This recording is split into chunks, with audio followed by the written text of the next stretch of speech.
Saviez-vous que ces 8 000 € que vous voyez sur votre compte d'épargne pourraient être la première pierre de votre future indépendance financière?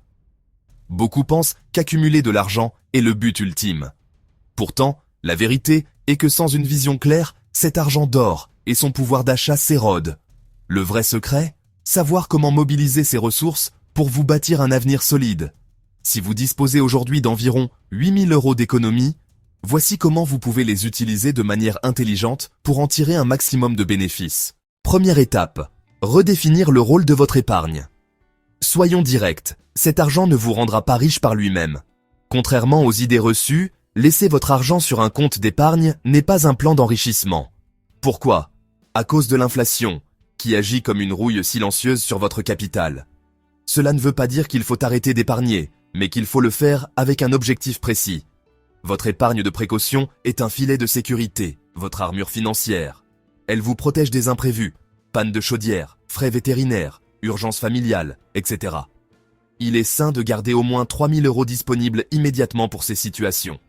Cela vous évite de détruire vos investissements ou de vous endetter. Ensuite, construisez une réserve de sécurité plus solide, équivalente à 4 à 18 mois de dépenses essentielles. La durée dépend de votre stabilité professionnelle et de votre tolérance au risque. Un travailleur indépendant aura besoin de plus de sécurité qu'un fonctionnaire. Exemple, si vos dépenses mensuelles sont de 2 000 €, votre réserve idéale se situe entre 8 000 € et 36 000 €.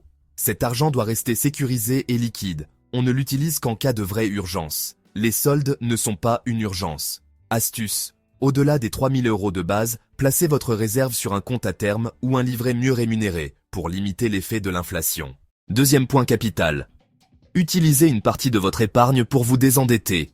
C'est une évidence trop souvent ignorée. Certaines personnes épargnent avec un rendement de 2% par an pendant qu'elles perdent des intérêts à 15% sur une carte de crédit.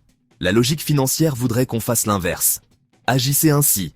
Tant que le taux de vos dettes est supérieur au rendement net que vous pouvez espérer de vos investissements, rembourser est l'investissement le plus rentable et le plus sûr qui soit.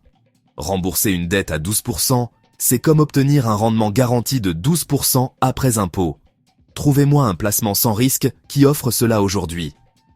Priorité absolue donc aux dettes toxiques, crédit à la consommation, découvert automatique et solde de carte de crédit. Pour les dettes saines, comme un prêt immobilier à taux faible, la situation est différente. Il peut être plus judicieux d'investir votre surplus de trésorerie et adopter cette règle d'or. Ne financez jamais par le crédit ce qui ne s'apprécie pas. L'emprunt doit servir à acquérir des actifs, pas des passifs.